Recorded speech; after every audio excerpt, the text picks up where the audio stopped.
کچھ دن پہلے ایک واقعہ سامنے آیا، ایک آدمی کی شادی ہوئی، دلہن نے پہلی رات کو بولا کہ آپ مجھے وَلَا يَحِلُّ لَهُنَّ أَن يَكْتُمْنَ مَا خَلَقَ اللَّهُ فِي أَرْحَامِهِنَّ، اللہ نے عورت کو حکم دیا، مسلمان عورت کو، کہ اگر تمہیں طلاق ہو جائے تو تمہارے پیٹ میں اگر حمل ہے، اس حمل کو، اس پریگننسی کو تمہیں چھپانے کی اجازت بولیں نہیں ہے، اگر تم اللہ اور آخرت پر ایمان رکھتی ہو۔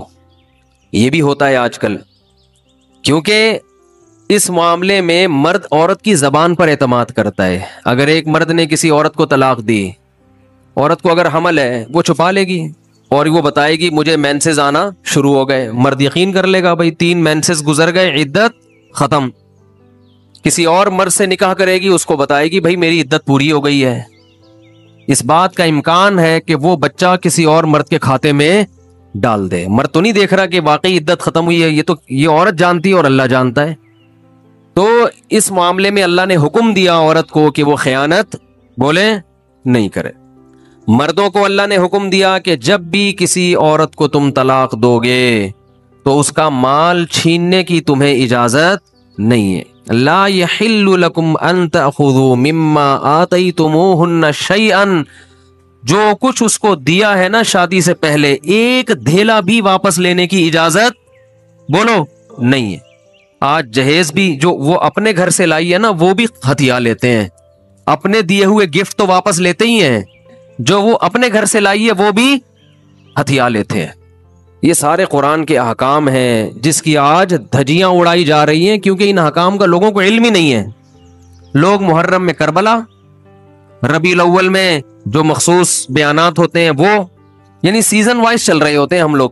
جو پریکٹیکل لائف ہے ہماری، عملی زندگی ہے، جس کے لیے پیغمبر صلی اللہ علیہ وسلم کو بھیجا گیا معاشرے کی اصلاح کے لیے، اللہ کے حقوق سکھانے کے لیے اور ایک دوسرے کے حقوق سکھانے کے لیے، اس پریکٹیکل لائف کی طرف ہماری توجہ نہیں ہے۔ ہم دوسری چیزوں میں زیادہ لگ گئے ہیں، بس وہ جوشیلی تقریریں، لوگوں کو رلانا دھلانا، یہ کام رہ گیا ہے بہت سو کا، سب کا نہیں۔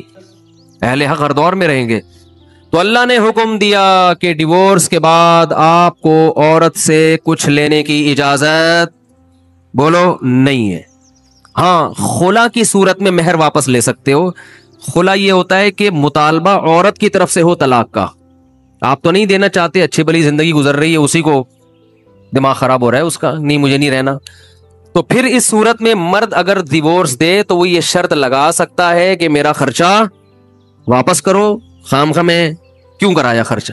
کچھ دن پہلے ایک واقعہ سامنے آیا، ایک آدمی کی شادی ہوئی، دلہن نے پہلی رات کو بولا کہ آپ مجھے پسند نہیں ہو، میں تو کہیں اور شادی کرنا چاہتی تھی، ابا نے آپ کے متھے باندھ دیا۔ حالانکہ 6 مہینے سے تیاریاں چل رہی ہیں اب کیا گزرے گی اس آدمی کے اوپر۔